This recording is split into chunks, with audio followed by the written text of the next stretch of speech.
Hello, everybody, and welcome to another week of the world in the 20th century. I want to start this week by just looking at this map of Africa here and taking note of some of these pretty important things that are going on.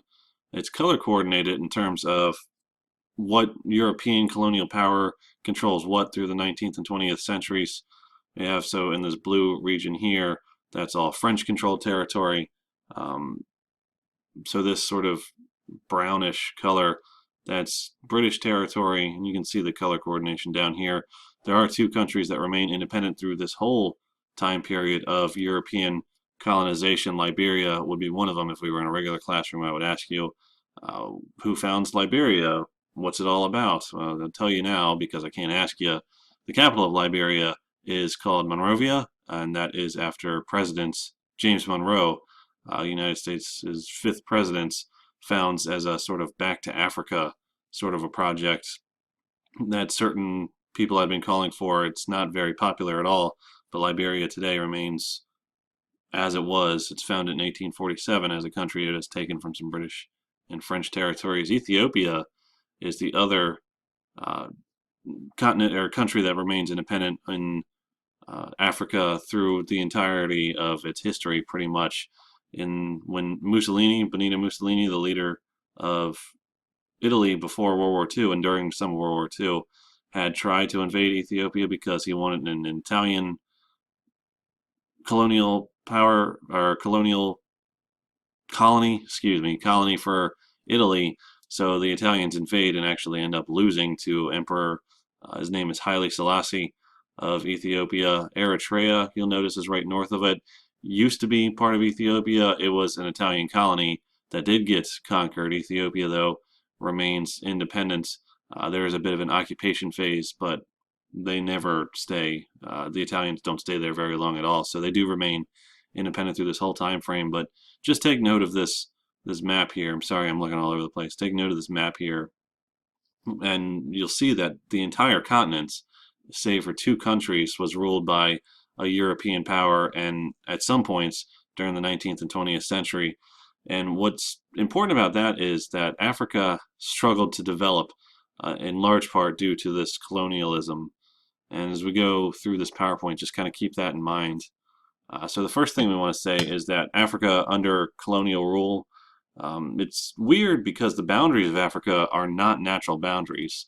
So you think, if we just come back to it, you think of the United States and Mexico, the separation there, at least as far as Texas is concerned, is the Rio Grande River. Like, that's a natural boundary that separates the two countries, the U.S. and Mexico. Like, the Great Lakes up north sort of separate the United States and Canada. So these are natural boundaries that we're talking about.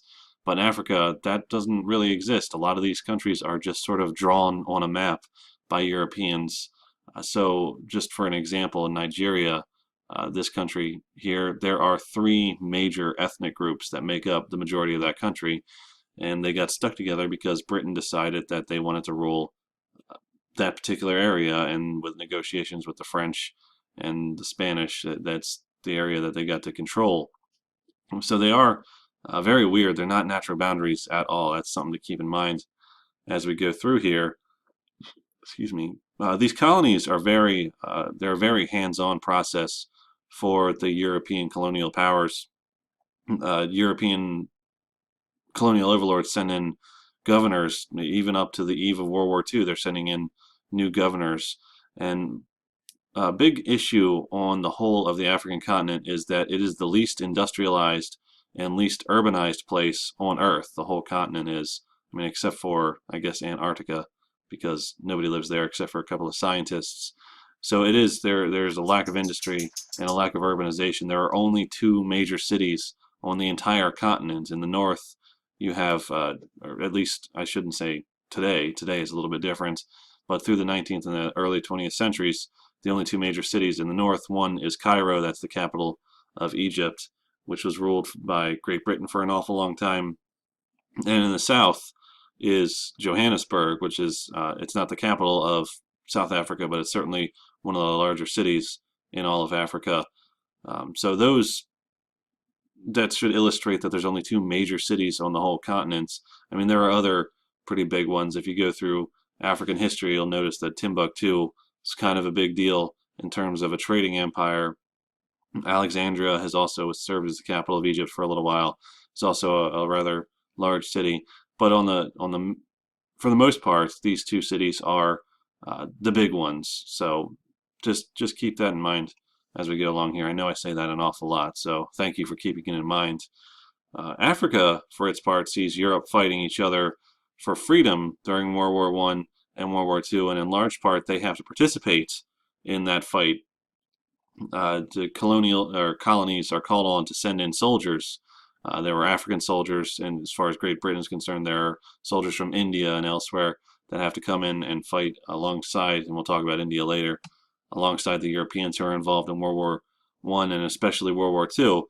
And one of the big goals of the Allied powers is the establishment of democracy and freedom for the world. So there's a little bit of hypocrisy here that most Africans recognize. And we don't want to talk about Africans as this great monolithic power because no single African is similar to any other African. But in a general sense, Africans saw the hypocrisy there because the Europeans who were fighting for democracy and freedom didn't necessarily mean it for Africans themselves. They only meant it for other white people, other Europeans, if you will. There's a similar situation in the United States with African Americans who saw this going on, and they call for a double V campaign in the United States, victory in Europe and Japan, and victory at home for the end of segregation. But that's for a different class. I encourage you to take a U.S. history class to learn more about that. On the whole, the process, though, of decolonization, which is what we're getting to, it really varies by the European power that's controlling the area, and we're going to see a lot of differences between some of these powers here as we go along. So I envision this going through this as sort of in a case study basis. We'll look at Great Britain first, but we'll also look at France and Portugal and their decolonization processes because they are quite a bit different.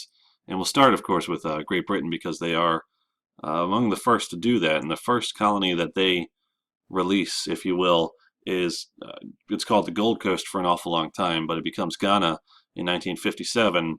Their leader, the independence leader of Ghana, is this guy Kwame Nkrumah. And Kwame Nkrumah is the leader. He is very popular around Africa. He talks about Africa's need to find their own path. His famous quote saying, "Look neither east nor west for leadership. We need to find our own path."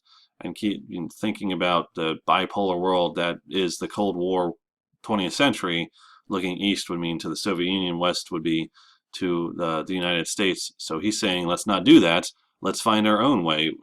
Sort of this Pan-African ideology that becomes pretty popular around Africa. He's this big proponent of Pan-Africanism. It's sort of like a United States of Africa idea. It never really takes off on large scale, but it is a popular idea in general. Kwame Nkrumah is a bit of a Marxist himself. He's not a huge fan of the United States because of the racism that's taking place in the United States pretty much during this whole time period. He's Democratic at first. He does win open elections as soon as Great Britain leaves, but by the mid-1960s, elections in Ghana are being rigged to make sure that Kwame Nkrumah wins. He also is rather famous for leading or engaging with this cult of personality idea. Think of the cult of personality, and don't want to do it to modern times because that history isn't written yet. When you think of a cult of personality, think to the Soviet Union and Joseph Stalin, how he sort of made the country his own. Kwame Nkrumah was trying to make Ghana his own, for lack of a better way to explain it. Kwame Nkrumah had visited China and Vietnam in the mid-1960s, and while he was doing that, he was deposed while he was out of the country and actually ended up never returning. So Ghana ends up struggling for a long time after Nkrumah leaves the country, but in the 1990s, it kind of picks up, and if you think to World Cup soccer or the Olympic soccer, the United States often gets grouped with Ghana. So they usually group 4 teams together. So just there's some connections here. Ghana is still one of the better African economies today. It became a constitutional democracy after Kwame Nkrumah leaves, and that's sort of where it sits at today. I'm including a speech that Kwame gave about Pan-Africanism. So I want you to watch that on the. It's also available on the Canvas page on the module section, probably right below this one. And so our next example of British decolonization is going to come in Botswana, which you'll recognize as a country today. What we want to say about Great Britain is that they really do try to ease the transition of the decolonization process.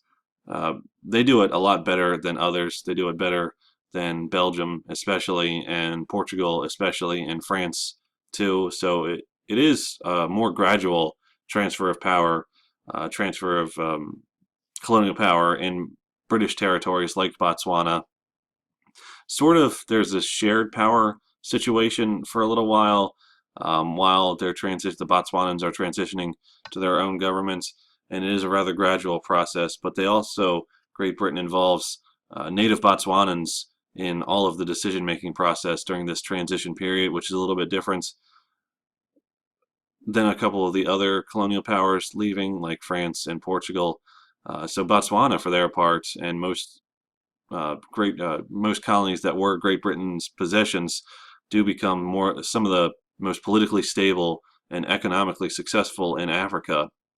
Botswana becomes this multi-party, multi-ethnic, multiracial democracy after Great Britain leaves, and that's sort of unique in on the African continent because that doesn't always happen quite so smoothly.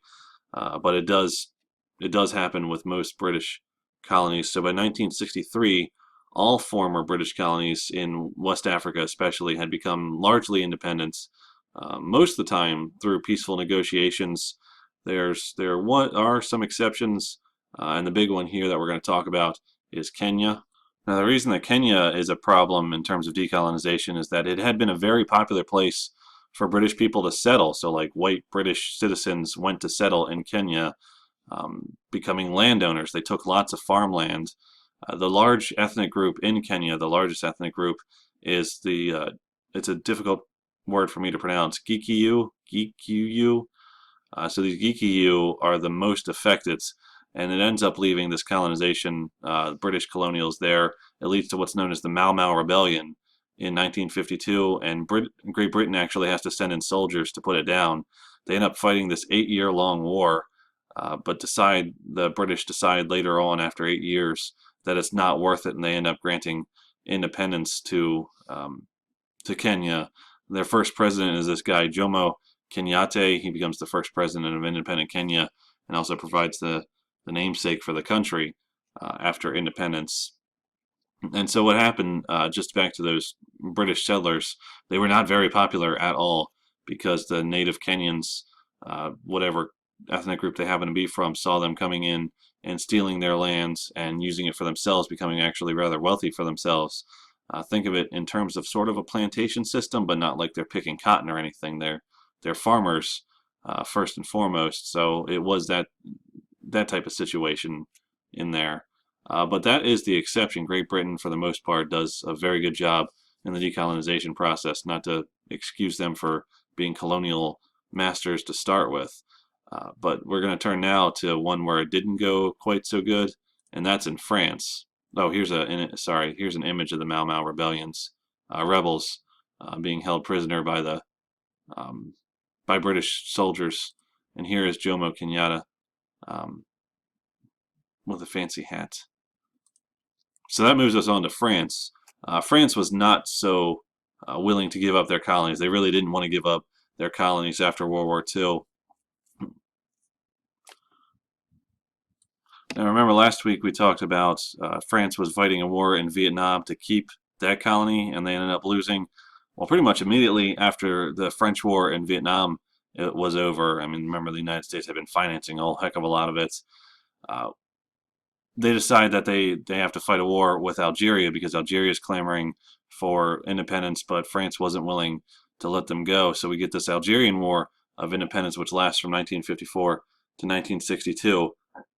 Excuse me. So the French fight against the National Liberation Front, and those letters are not out of order because in French the word order is kind of different than it is in English. So the FLN, the Front Liberation Nationale, would be the sort of the translation there. So FLN is what it's supposed to be. I don't think I made a mistake there, even though it looks like I did. There were a lot of French settlers living in Algeria at the time before the War of Independence, and almost all of the French who lived in France or in Algeria or elsewhere, pretty much all French citizens wanted to keep Algeria as a French colony, which ended up leading to a very brutal war of independence. Algeria wanted independence so bad that they were willing to use child soldiers against the French, and French had trouble fighting against child soldiers. But the French response, though, was to make it even a little bit more brutal. They ended up burning down some villages, and it was just a rather brutal war overall. I'm going to include a video clip from this movie called The Battle of Algiers. I hope you watch between 1 hour and 30 minutes into the movie to 1 hour and 36 minutes into the movie. So about 3 minutes in there. I'm just going to include the whole thing, but only those of you who watch it or watch this one will have the know-how of which section to find. And I also want to say, now that I'm thinking about it, I appreciate those of you who emailed me letting me know that you do watch. I'll add your 5 extra bonus points in here somewhere in its own section here shortly on the Canvas page. So I will include that clip from the Battle of Algiers. We want to say, though, that the French military was so intent on winning that they actually led a revolt in France itself. They overthrew the government, committed a coup d'etat in order to continue fighting the war. They ended up overthrowing what's known as the Fourth Republic um, and established the Fifth Republic. The Fifth Republic is the one that still exists today. And if you think about French history, so after the fall of, remember, Louis XVI got his head cut off with Marie Antoinette. You would have your First Republic established. Then after Napoleon, the Second Republic was established. That was later done away with. We get a return of a different Napoleon. The Third and Fourth Republics, or the Third Republic comes in, and the Fourth Republic was established before World War I, and that's the one that exists through the end of World War.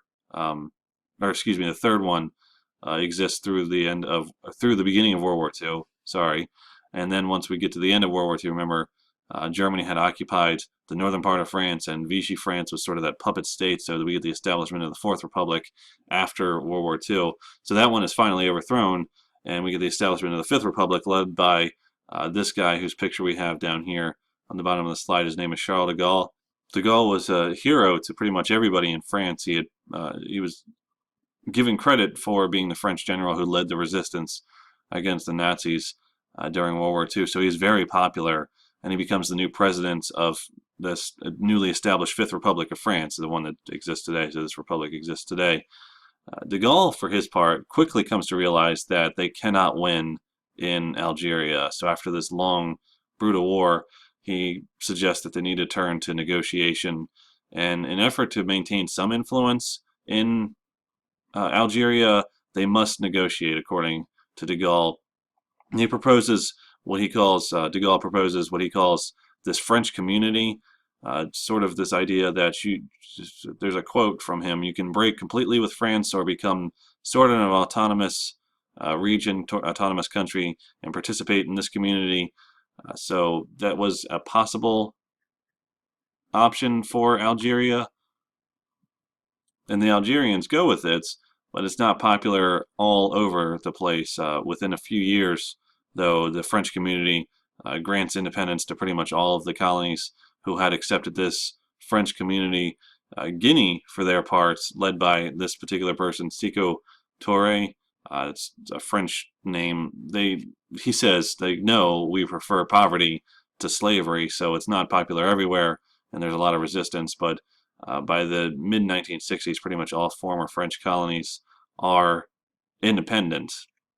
So there are big differences between what happens in Great Britain and what happens in France. And if I happen to ask you on a test or something, because this is a question I like to ask about this, is tell me about the differences between the decolonization processes, you would say something like, well, in Great Britain, it was a little bit easier because there was a slow transition, while in France, it was different because they had to fight these bloody wars of independence. And just go through some of the information on this PowerPoint, but you would also include the other ones that we're about to talk to. We're about to get to Belgium here. And so we'll talk, and just to go back to the map, because we can never have enough maps, So these are the British colonies that we talked about. So here's Botswana down here. Kenya's up here. So as far as the French colonies, Algeria's up here in the top towards the north. And now we're going to talk about Belgium. So here's the Congo right here. Today, I think it's two countries actually that we're looking at right here. Rwanda is there and Burundi is there. We'll talk about Rwanda on its own day much later in the semester because that's a rather interesting story that we're going to have to get to. So those are some of the countries that we're talking about. And here you're going to hear me consistently call the Congo the Congo. I know it's Congo, just Congo today. But I keep calling it the Congo because that's what it was called for an awful long time. And we want to make a separation here. Britain and France did a good job, if you can call it that, of establishing sort of a local ruling elite before they left in both these places, or in both their colonial possessions. Not to say that the colonial or the local elite had much power when they were under the European nations. But Belgium was different because they did not establish any local elites in in the Congo, in the Congolese region. So there is no native leadership class in their colonies. They are only there to exploit the Congo for its resources, exploit whatever they can out of the country, and be done with them. They're not interested in helping out the native peoples at all. Great Britain and France did a lot of exploitation, but they do try and build them up a little, and I think that's a major difference between those two and Belgium. We haven't gotten to Portugal yet, but we will get to them. So Belgium under colonialism, under Belgium under the Congo under Belgian colonialism is quite a brutal sort of a situation. We have to go back to King Leopold because Belgium had a king for a long time. King Leopold II decided to run the country like a private enterprise to produce resources, rubber, ivory, some other stuff. They're not really like the British at all in this sense. They are there essentially just to exploit the resources without establishing any local leadership at all. Belgium, keep in mind, really treated this like a business in general, and it was a harsh business because there are no workers' rights in the Congo under Belgian rule. So we get to this independence movement after World War II, and there were elections being held. Excuse me. A left-leaning person, Patrice Lumumba, he was elected through these democratic elections. There's a bit of an emphasis on the left-leaning part of this, but Lumumba, he was kidnapped and executed shortly after the election. In 1961 is when he was executed. So there's this period of chaos in the Belgian Congo, or the former Belgian Congo, for about 4 years until this particular general, General Joseph Mobutu. He was supported by Belgium and the United States. So General Mobutu comes in, and he's more of a dictator than anything. The United States and Belgium are pretty sure that he'll establish order, and that's what they are interested in. He ends up changing the country's name to Zaire, Z-A-I-R-E, we have spelt there, just for a little while, and he ends up changing his name to what means the powerful. So he becomes Mobutu Sese Seko, Mobutu the Powerful, and he is in power for quite a long time in what's known then as Zaire. Today it's known as Congo. So Zaire becomes what we're going to call a failed state. There's no real law and order. There are no public services. Things like roads are not constructed. Schools are not being built. There's an opposition movement led by this one person. His name is Laurent Kabila. Laurent Kabila ends up running Mobutu out, and Mobutu ends up dying outside of the country. Kabila changes the name of the country back to the Democratic Republic of the Congo, which is what it was for an awful long time. And I think one section or one part of it still is called that today. There's another just called Congo. Kabila, though, he comes to power in large part because of what's going on in Rwanda. Rwanda, again, we're going to get to in a couple of weeks, but just suffice it to say for now that there are a bunch of refugees flooding in from Rwanda to the Democratic Republic of the Congo, and they end up pushing for Kabila. So he tries, for his part, though, even though they helped him get him in power, he tries to get rid of them, which ends up leading to what we're going to sometimes call Africa's World War, which lasts well into the 21st century. I'm going to upload this crash course video about this so-called African World War that I'd like you to watch. So pay attention to that when you get to it. But that's sort of the Belgian experience in terms of decolonization. It's not very smooth at all. Here's some uh, photographs. Here's Maputo on the bottom left and Lumumba on the top right. So Maputo, you can see, kind of dresses a little oddly, and that is, I mean, that's not how a regular African person would dress. They dress like you and me for the most part. But Maputo was a little bit of a nut job, so he ended up dressing like a nut job. And so here we have just a map. So these are sort of the states within the Democratic Republic of the Congo, sometimes called Zaire. So and you'll notice here that Rwanda, Burundi is a different country too, but Rwanda this is where the refugees are coming from. It's a very dense population center. So they would be flooding into these eastern provinces of the Democratic Republic of the Congo. And I just like to show you this because it's not, a single, you can't just talk about the Congo as like this single monolithic state. There are different provinces within it. Now, this will lead us to our last colonial power that's decolonizing at this point, and that would be Portugal. And we'll start with a case study in Mozambique. But what we want to say about Portugal is that they are the first to enter Africa, the first Europeans to enter Africa, and they are the last Europeans to leave Africa because this lasts well up until the 1990s, Portuguese intervention. So they really start investing, the Portuguese, in their colonies after World War II. By 1951, there is a fascist dictator in Portugal. We don't hear a whole heck of a lot about it. There was a similar situation in Spain. Francisco Franco was a fascist dictator in Spain. He didn't get involved in World War II, so he ended up staying in power until the mid 70s, where the king sort of took charge of that situation. Portugal has a similar situation. They had a monarchy for a long time. Now they have a fascist dictator by the 1950s. So Portugal, though, the fascist dictator of Portugal said in 1951, so shortly after World War II, that Mozambique, the one we're about to talk about here, and Angola, the next one we're going to talk about, were just part of Portugal. Think of them like states, pretty much like you would think of Hawaii and Alaska. Most Africans, though, most people, Africans who live in Mozambique and in Angola, did not feel the same way about themselves. Um, there was a nationalist movement led by this group called Frelimo. They're a left-leaning group. Think of that on the political scale. They're left-leaning with an emphasis on the left. So the United States, as part of this bipolar Cold War world, ends up supporting Portugal in this struggle. And Frelimo, though, they end up bringing many independence movements together in Mozambique. So we get this long period, though, of it's called the Portuguese Frelimo War, which lasts up until 1975. So it is um, a rather lengthy war. There, what we want to say about Mozambique, though, in general, though, before they get to this independence movements, are that there are 12 major language groups with about 200 dialects in Mozambique, and that sounds like a lot, and it is. In the United States, we have one major language group. Everybody seems to speak English with a couple of different dialects between a Southern dialect versus a Bostonian dialect.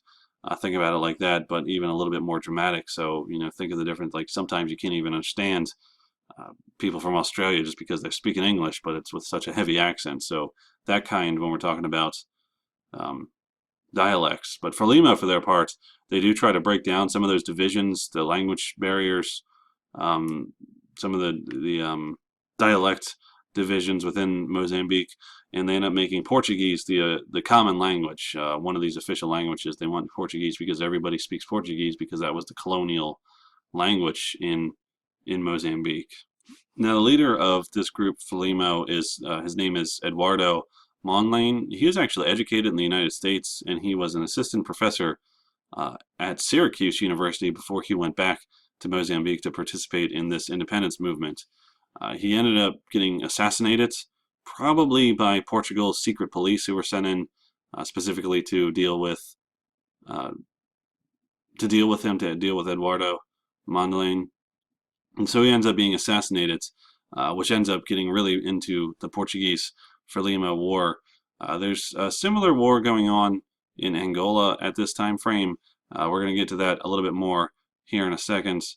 So who's training the Portuguese, though, you might wonder to yourself? It's actually the CIA is training Portugal's rather small army. They end up becoming well armed too, with the United States' support.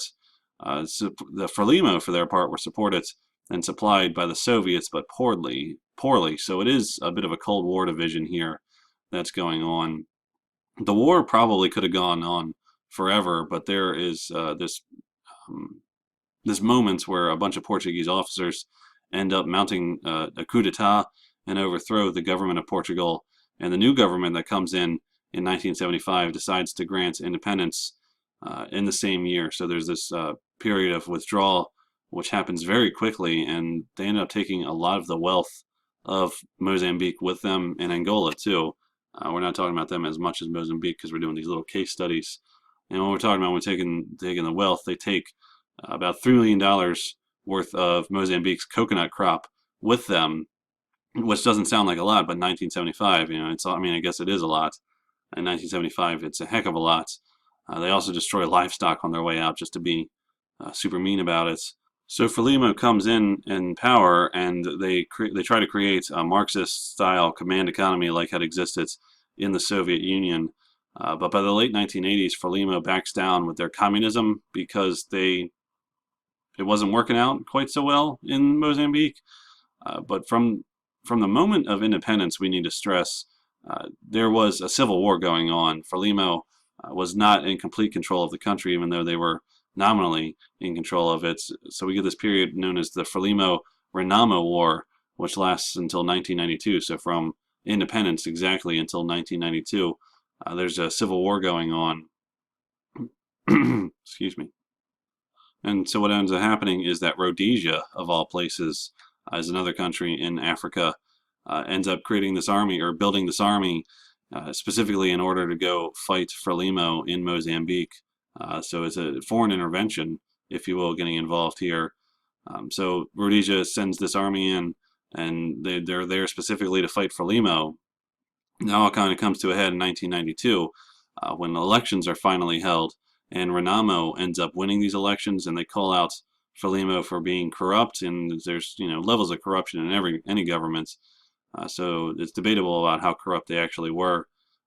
So the fighting stops in 1992, but it reemerges as recently as 2013. There's no real resolution in Mozambique to this day. What we need to say about Mozambique, though, is that they are rich in cashews and coconuts. Those are the two major exports from Mozambique, but they can't get the stuff to market, the coconuts or the cashews to market, because of this civil war that was going on for nearly 20 years. And today, I mean, they can't get stuff to market because there's another civil war going on. And so these are the four major um, colonial powers: Britain, France, Belgium, and Portugal, and how they decolonized. And you'll see some that were a little bit bloodier than others. But there's a couple key themes here that we should keep in mind in terms of decolonization. So the Cold War was an important backdrop to decolonization because we saw with Frelimo, you get to pick sides, the Soviets versus the United States, and that's kind of the bipolar nature of the world in the 20th century after World War II. So the nature, though, of colonialism also has an impact on independence. Excuse me. The colonial boundaries were often not the most appropriate boundaries for nation states, just because they incorporated so many different ethnic groups and so many different language groups in one area that it just didn't always work out quite all that well. So those boundaries, just the arbitrary boundaries that we talked about right in the beginning, just did not work out. And today there's still a bunch of problems facing Africa due to these arbitrarily drawn borders. We'll talk more about some of them, some artificial borders put in by colonial powers when we get to Rwanda later in the semester. There's some stuff about kinship groups that we would talk about in class. And if you want to know more about kinship groups in Africa, feel free to bring it up in the comments or on the weekly questions section, and we can talk a little bit more about that. Um, the fate of new nation states, though, usually dependent on how the colonial powers transferred power, especially when we look at some of the examples we went over, right? So Great Britain, it was the nation states created after decolonization, and former British colonies went a lot smoother because Britain was on board with the decolonization process than it did in French colonies or in the Congo or in Portuguese territories, just because of the nature of the colonial power, how they transferred that power really made a difference in what became of the country. And you'll notice that today, even a lot of Africa is still struggling because of some of this, some of the stuff that goes back to the decolonization process. So after independence, though, let's talk a little bit about the economy of Africa. There are some major problems. There are only a few countries who consistently enjoy any kind of robust growth in economically speaking, and one of them we can talk about was Ghana. We mentioned that, the Gold Coast or Ghana, before. Um, Most African countries rely on producing a single or two different resources as their major export, the major way they stay afloat economically. We talked about in Mozambique, they do cashews and coconuts. It's similar elsewhere. The Congo is pretty big on ivory, not so much anymore because there's movements against it, and rubber. So they're mostly one or two export countries that we're looking at here. So living standards, accordingly, are not substantially raised because the economies aren't doing all that well, especially after the Cold War ends, because the United States and Soviet Union stopped sending money to Africa to influence governments after the Cold War, because there is no more bipolar world after the Cold War ends.